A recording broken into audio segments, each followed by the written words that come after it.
it says. I gave a pretty much how you can. No, see, it all started because I was like, because lives on like Walden Road, like right down the road. And she's like, oh yeah, like Nolan lives down the street from me. So it's like, oh, like it's house. Because I always, that's how I Who lives get down the street? Nolan O'Connor. And I was like, oh, which one's that? Because that's how I get to school. I dropped in on the street. And he just would not tell me. She didn't know, and he just would not tell me. So I was like, I'll just figure it out. And then them two decided doing English, and they were gonna stalk me. And then they started finding like my dad's name and everything. So now it's like a competition who can find more It's a competition information. of who can find more information. At least, no, I heard at least. Oh, yeah. They're like they're teachers that I'm pretty sure it's Not as bad as yours. I they remember find their that. salary. And his dad, and he tried to argue that it wasn't his dad. And I showed him a picture, and he was like, that's not my dad. They practice so much more. Like literally, I started yesterday. I know it's bad. I was like, she wants to Alright guys, we're getting started. Harry.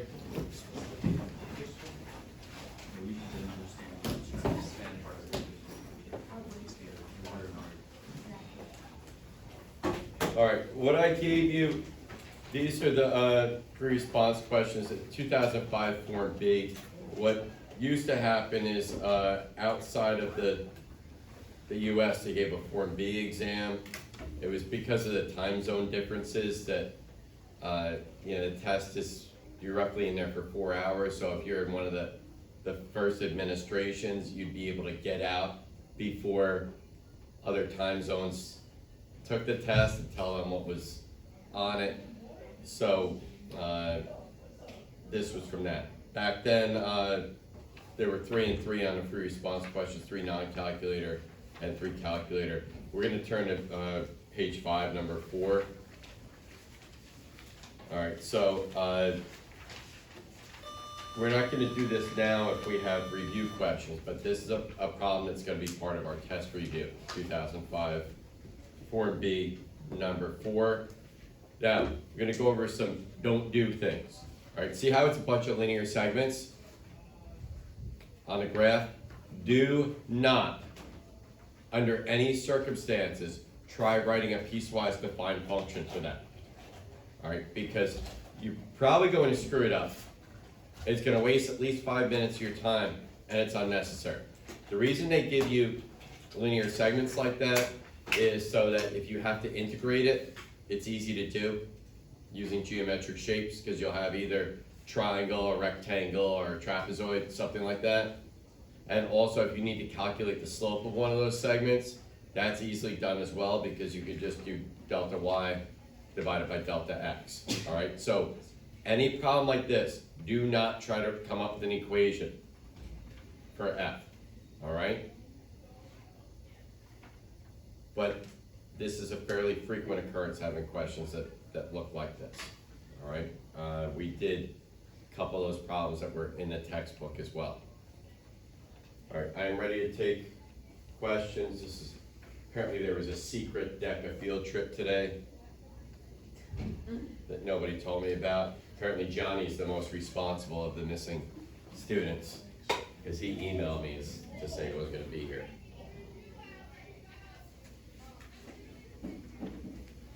All right, so good job, Johnny. Played the clarinet today.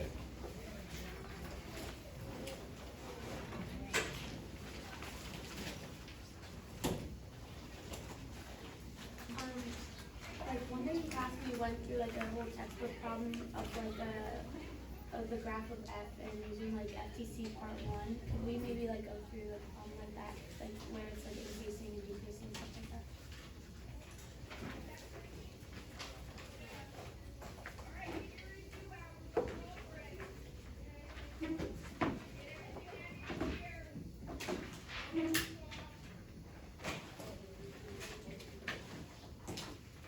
I just need a second to clear some stuff out here.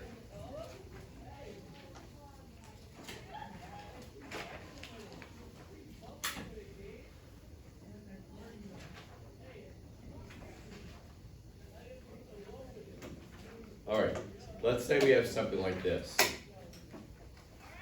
This is a 6 right here, not a B. Okay, now, a lot of times in the wording of the problem, it'll stipulate that those segments are linear and that's a semicircle. So you don't have to assume, because you shouldn't assume things. Because then we get wacky things like, well, if you look at it, it is kind of like a circle that we had, was that 2 days ago? That debacle in the slope fields, remember at the beginning of class? Yeah, debacle's a good word for it. All right, so if we look at this, g of x being defined as the integral from 2 to x of f of t dt, what would g prime of x be equal to? F of x, not f of t. And that's FTC part 1, right there. What's g double prime of x equal to? F prime of x. Now, this graph, what is it the graph of? F. How do we know that? It's labeled, all right? But people still try to look at it like it's a graph of G. And then when you do that, you get big red X's, all right? With these pre-response questions, what they do every year after they're graded is they publish exemplars. All right, they scan in student responses and they post an excellent response, which is a 9 out of 9, everything correct. They give a 6 out of 9 response, so that's called a good, and they publish a poor one that's 3 out of 9. They don't publish any 0 out of 9s because those wouldn't be good for anything other than comic relief. All right, but the 3 out of 9s have some pretty bad math in them, okay? And if you're pulling along at a 3 out of 9 clip, you're not getting a 5 unless you really crush the multiple choice section. All right, now, people though, they bomb these problems, and you look at the 3-point response, the answers are all like, you know, them interpreting that as G instead of F. So what I always tell my students to do is write some very large F's there, so that every time you look at the graph, you won't be inclined to say that it's G, okay? All right, so remember, I showed you, and Catherine saw those responses in case you thought I was making them up, the percentages. People do extremely poorly on these questions, and I said, this is where we can make up points on other people. All right, now, let's look at letter A. If we want to find G of 0, what do you think the common incorrect answer I get for G of 0 is? 2. Okay, can you see somebody doing that? How do we find G of 0 though?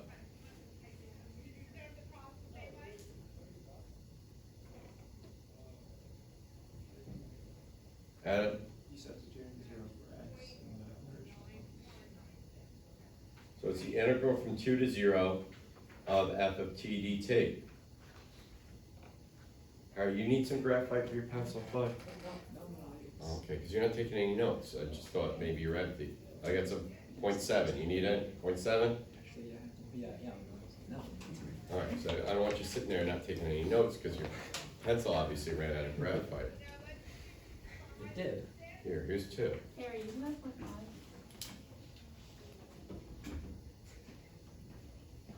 Yeah. You're unbelievable. You're holding the pencil.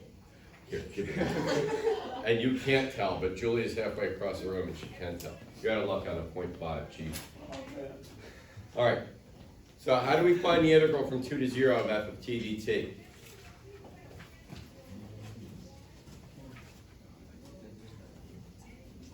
Harry knows it's all on video, right?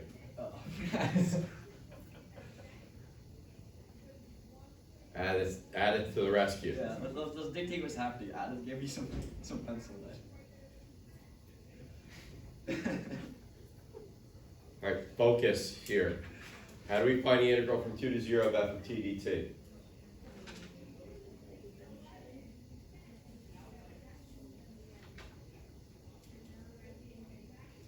can figure it as the negative integral of t dt from 0 to 2. And then use the equation of the area of the circle. It's 1/4. All right, you have to apply the order of integration property here because the limits are out of order. So it's the opposite of 1/4 pi times r squared. Alright, that's usually 1 point for that. So any error that you have that causes you not to get opposite of pi, so if you forget to reverse the limits of integration using the order of integration and you get pi, that's a 0 point response. They don't deal in half points, quarter points, anything like that. So, like, oh, I didn't notice that. Detail is important, okay? This isn't like, you know, the NJSLA or the PARC or whatever you guys were taking, NJS. This isn't a minimal proficiency test. It's to see if you have performed on a level where you could say you got a good grade in Calc 1 and 2. All right, how do we find G prime of 0? Look at f of 0. G prime of 0 is f of 0, which is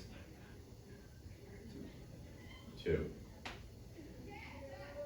Okay, so this is usually part A, 2 points, 1 point for each. No partial credit.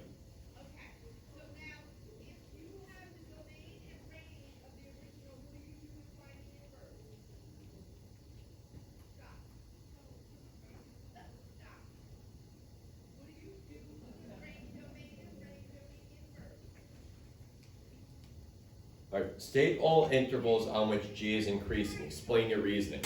Now, a common student mistake is to try to come up with an answer and then explain why it's an answer. All right, that usually forces people into guessing, and then the MSU approach, they make stuff up for why it's the answer. So the logical thing to do is to reason to your answer. Now, since we only have the graph of f to work from, we have to take this statement, G is increasing, and we need to keep manipulating it until we get something that says f is doing something that we can read just by looking at the graph. All right, so G is, and we can't skip steps either, because since we have to explain our reasoning, we can't, oh, I figured it out in my head and I wrote the answer down. All right, they're not gonna know that you figured it out in your head, so you have to write down what you're reasoning, step by step. So G is increasing when, what is the case? G prime is 0. G prime is greater than 0. G prime is greater than 0. All right, and where would we go from there? Since G prime is equal to f, it's just like it's greater than 0. All right, we already established G prime is equal to f, and you're fine. Just write G prime is greater than 0 instead of G prime of something, because you might accidentally write x instead of t or vice versa. So it's not required to say G prime of what, because there's only one G prime in the function. Can we look at the graph and tell where f is greater than 0? Okay, so where does that occur? 0 to 2.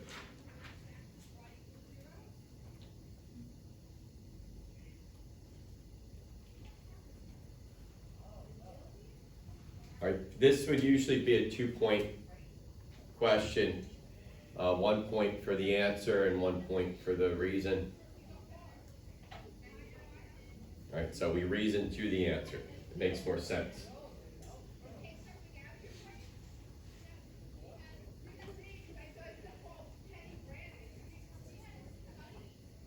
All right, this is something I talked to Catherine a little bit about this. This at the end of class yesterday on the way out.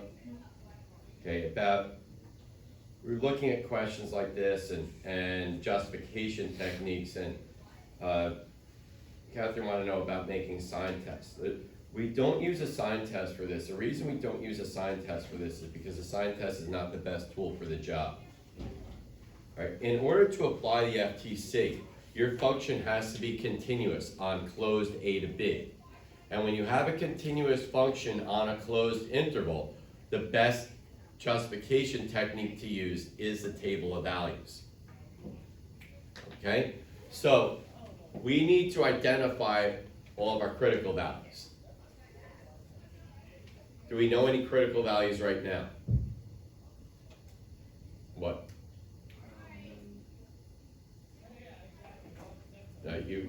complicating it now. Do we, just with what's written down? 0 and 6, okay? Keep it simple, because that's a common student mistake, is a failure to consider the endpoints. And that was in my list of common student mistakes for the Chapter 5 test. And that got some of you on number 2, where you didn't make the table of values. It said, what is the, find the absolute minimum or maximum on -1 to 1. Closed.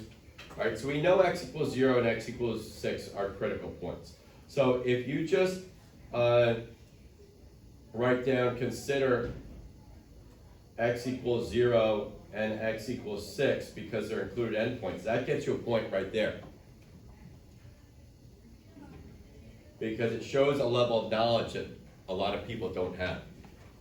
All right, now we have to identify the interior critical values. So we want to find where g prime equals 0 and g prime is undefined. G prime equals 0 is the same as what other statement?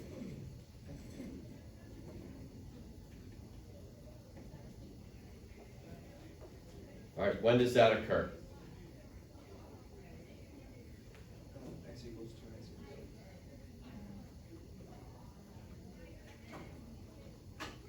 All right. How many critical points are we up to? 3. X equals 6 fits in 2 categories. All right, where is G prime undefined? Never. All right, G prime is F, and F is everywhere defined. We're not looking at the derivative of this. We're just looking at this graph.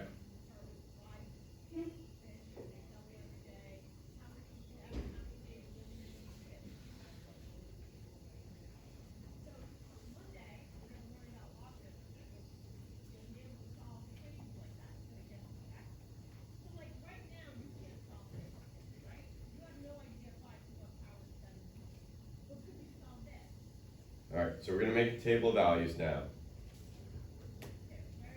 Now it's x versus g, not g prime.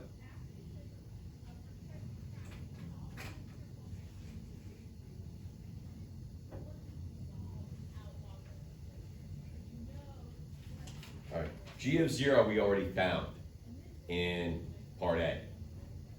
So it's still negative pi. G of 2 is the integral from 2 to 2 of f of t dt, which is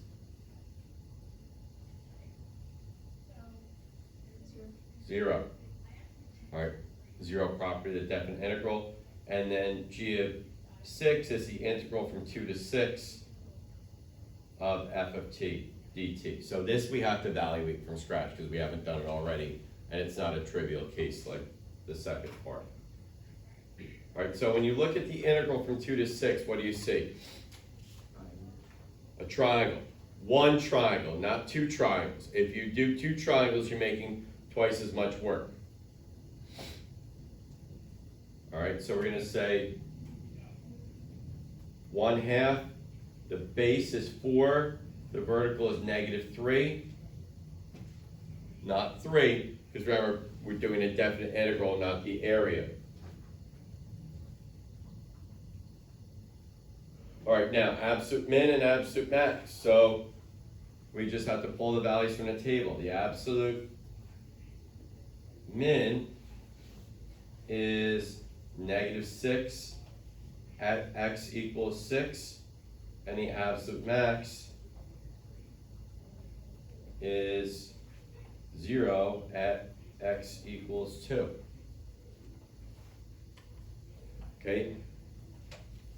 So what Catherine was asking me about yesterday was, she looked at the work, she said, you have table of values all the time. When would we use a sign test? For a problem like this, never. All right, as long as it said on the open interval, or sorry, the closed interval. All right, continuous function on a closed interval, use the table of values.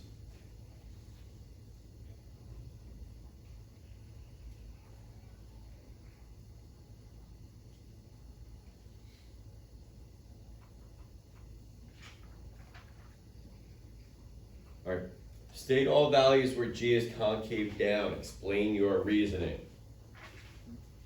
Alright, so we're going to deal with this similarly to how we did part B. G is concave down, where what is the case?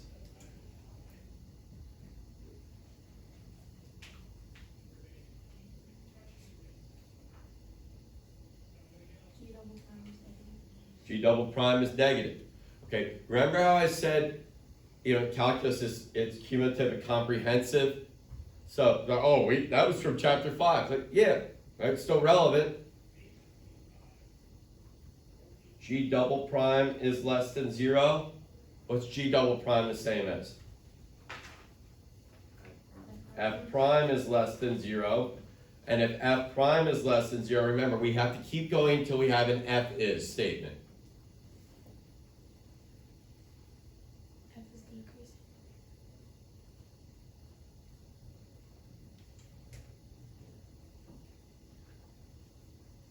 Okay? This occurs.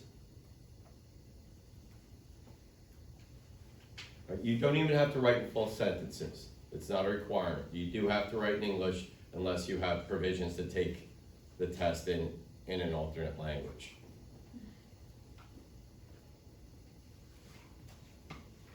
All right, this occurs on what interval?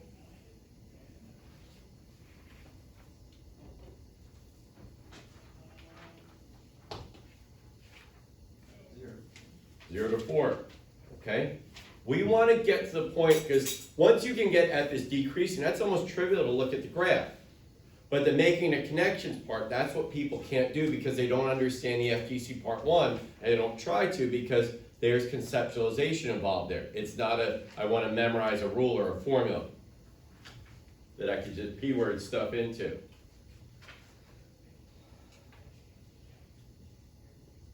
Okay, now I even went so far as to write down similar problems in a book for you. And I gave you a similar problem here. Print out.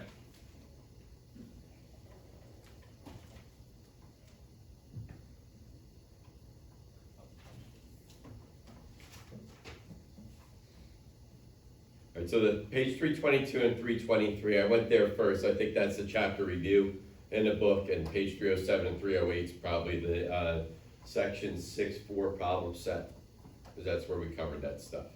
All right, and that's in terms of, as I said, in the AB curriculum, these problems are the ones that people do the worst on. And the data in this book fully supports that. Let's see if I could find it again, because I want to look at how the AB students did on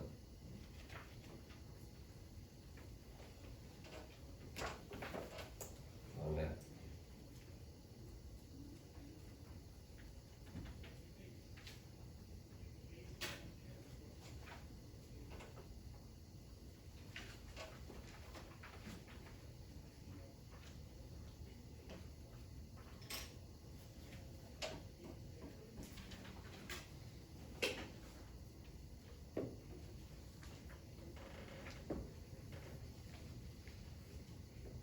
Problem there in the AB with an 18% overall correct response rate. Even the people who got 5s, only 46% of them got it right. All right, that's another topic that people struggle on that we haven't gotten to yet, so not relevant.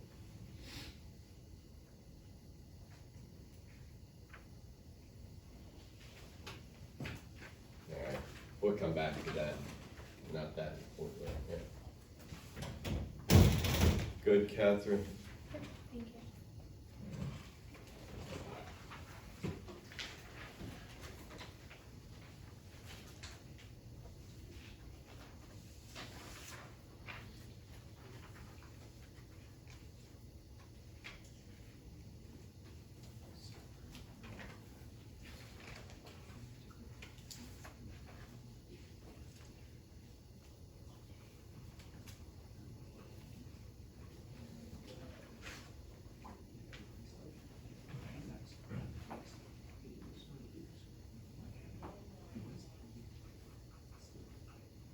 expected to do the Simpsons rule was not calculated?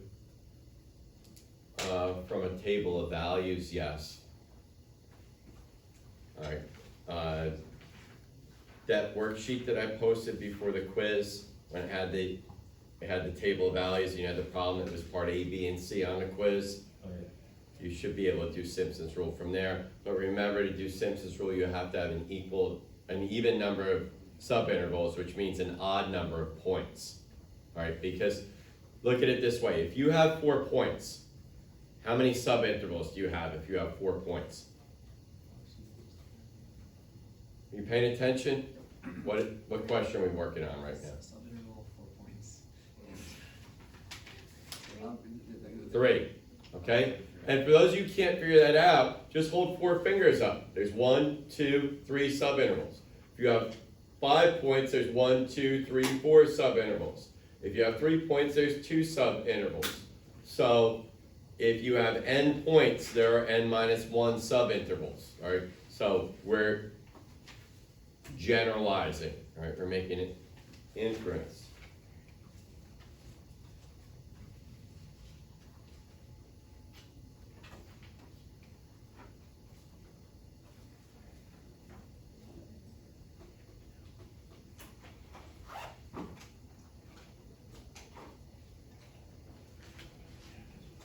Catherine. Can we go over a problem from 7 point, actually, just kidding. Never mind.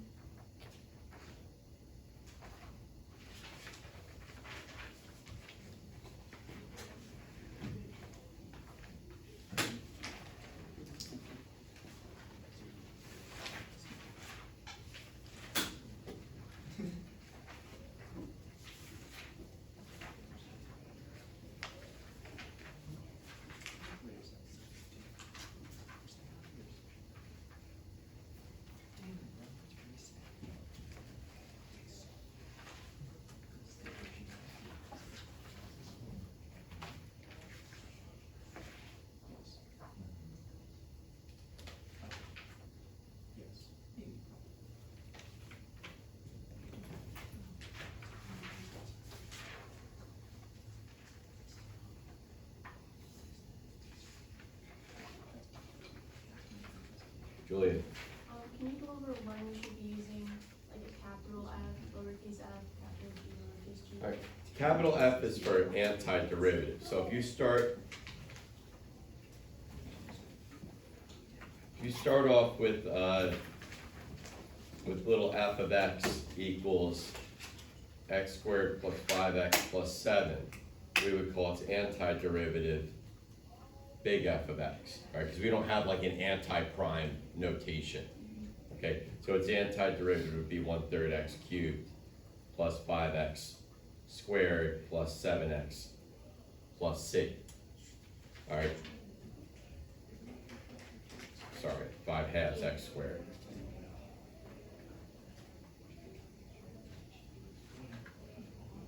All right, so the FTC part 2 conclusion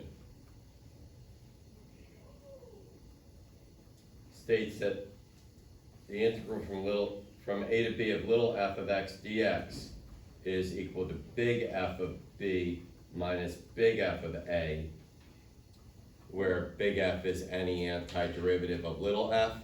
The reason it says any antiderivative is because there's infinitely many antiderivatives. So saying the antiderivative would be incorrect because the article the or the means one. All right. So we always use, when we're doing this, we always use the antiderivative where c is equal to 0 because that's the simplest one. If you did like plus a million, you just have to do you'd have the million minus a million that are going to subtract to 0 anyway. So you might as well just keep that out of the mix and say, so it's not that you don't use the plus c, like how come there's no plus c? Well, it's because the FTC part 2 says you can use any antiderivative. So it's not that there isn't a plus c there, we always use the one where c is equal to 0.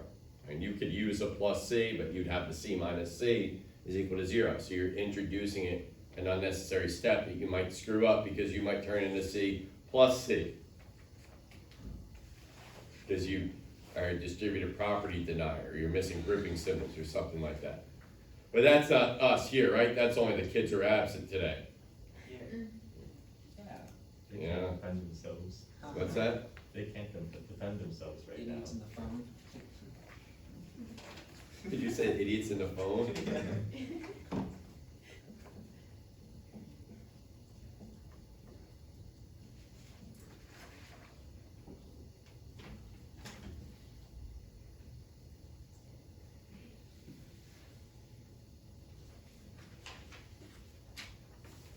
Yes. Like on the AP exam, do you have to like clearly state that we're assuming C is 0 or No, is that? you don't have to do that because you don't have to assume anything. You can let C be, there's no assumption involved there. You can let C be whatever you want it to be because it says any antiderivative. So there's no assumption involved there. So there's nothing that needs to be explained.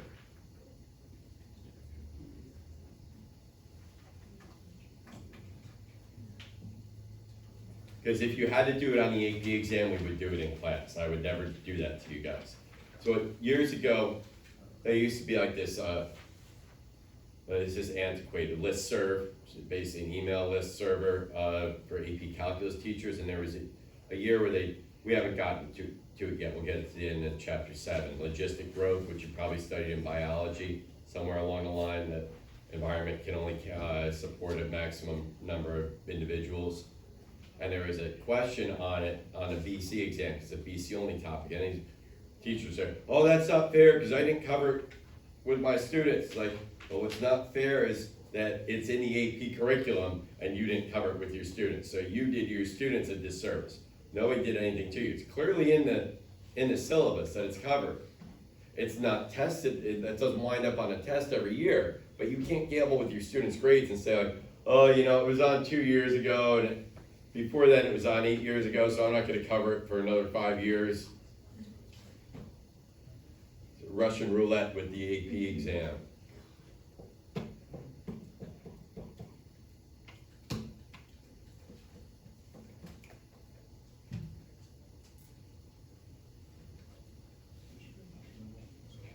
we go over the trapezoidal and Simpson's rule? All right. Just pull up my,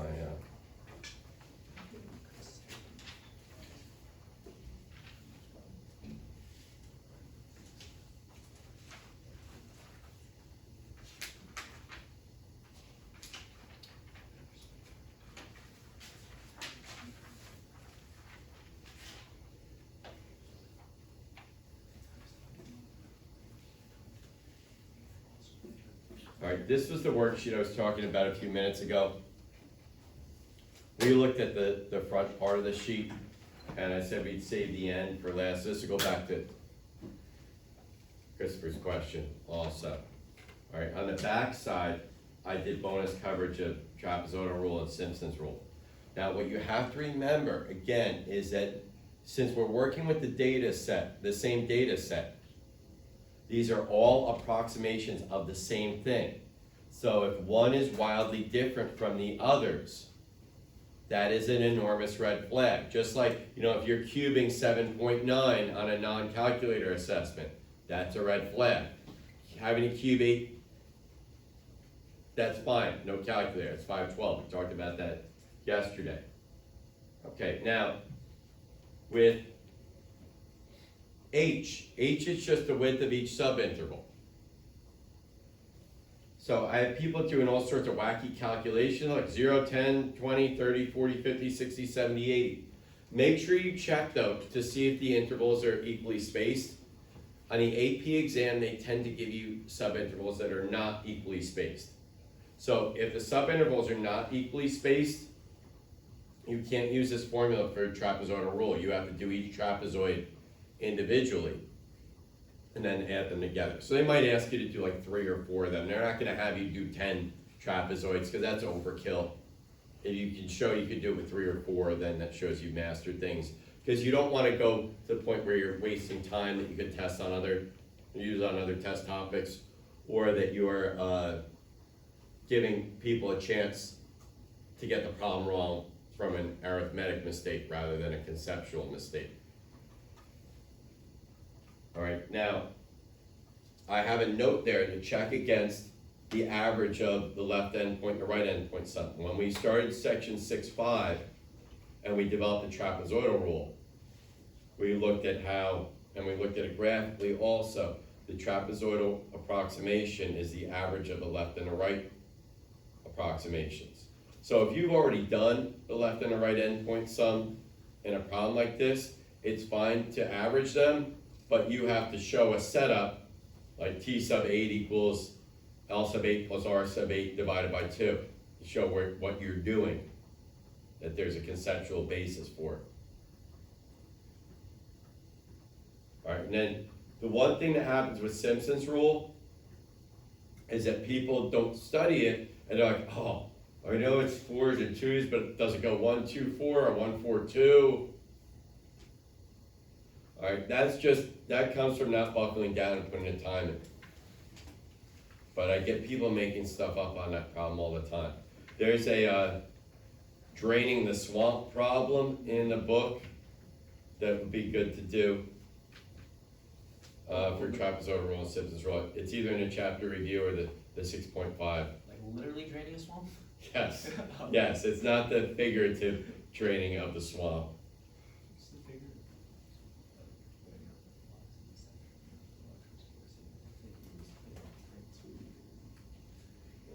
So I'm not using draining the swamp. It's basically there's a swamp and you have to calculate its surface area and its volume so that you can effectively drain it. I think the problem's actually entitled Draining the Swamp.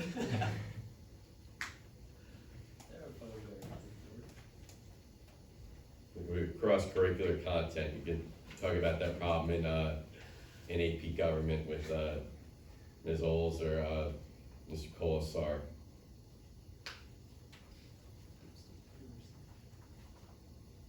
All right, also, in letter E, there's no exact decimal value for that, so I have 3 places after the decimal point. I have an approximately equal sign. All right, you want to get that far, and please, if you use a repeating decimal, I'm going to lose my mind. All right, you notice in the bottom of the math leagues, that's one of my additional directions that I have there. We don't use repeating decimals in math league. All right, there's one of, if you ask me like certain things that I just detest, it's repeating decimals.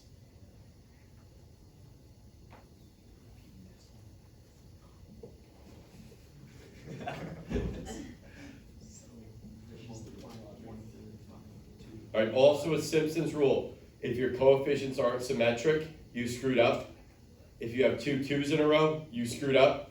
If you have 2 4s in a row, you screwed up, okay? That's for those reasons. That's why we have to have n as an even number. Because if you have n as odd, you won't have the symmetry that you need.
problem where the sub-intervals aren't evenly spaced for the trapezoidal rule? You could, yeah, you should be prepared for that. Just, if they're not, just do, take each subinterval individually. The width of the subinterval is your h, and the two values on either end are your b sub 1 and b sub 2. And then just do h divided by 2 times the sum of b sub 1 plus b sub 2, and then add them together. There are probably some problems in the section 6.5 problem set in the book that have some unevenly spaced.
And for the FTC problem we did before, for the arguments, we're basing them all off of, F, because that's what we have the graph of. Yep, since we only have the graph of f, we don't have any equations or anything like that, we have to get to a point where we could just say f is something that we can look at and see from the graph, which is usually f being above the x-axis, f being below the x-axis, f being increasing, f being decreasing, maybe f having horizontal tangent, or something like that, something to that effect. So that's like one of the reasons why you don't want us trying to write like a piecewise function, because then we'll try to use those equations. Yeah, and then you'll try to anti-differentiate things that you don't know how to anti-differentiate. You'll make up anti-differentiation rules, but it's unnecessary, because you see we got through the problem just fine. So trying to come up with equations for that piecewise defined, for what I drew, you need 3 pieces. And it's time that's not, if you spend 5 minutes doing that, it's 5 minutes wasted, and it's 5 minutes you don't get back.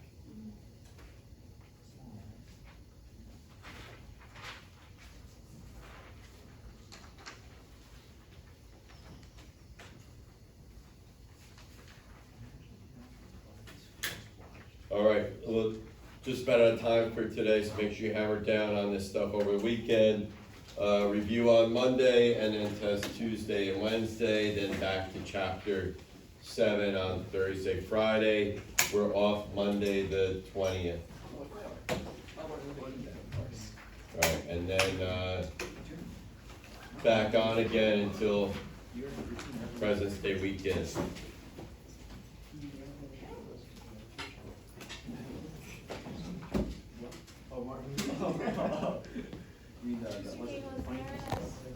Okay, answers to this other.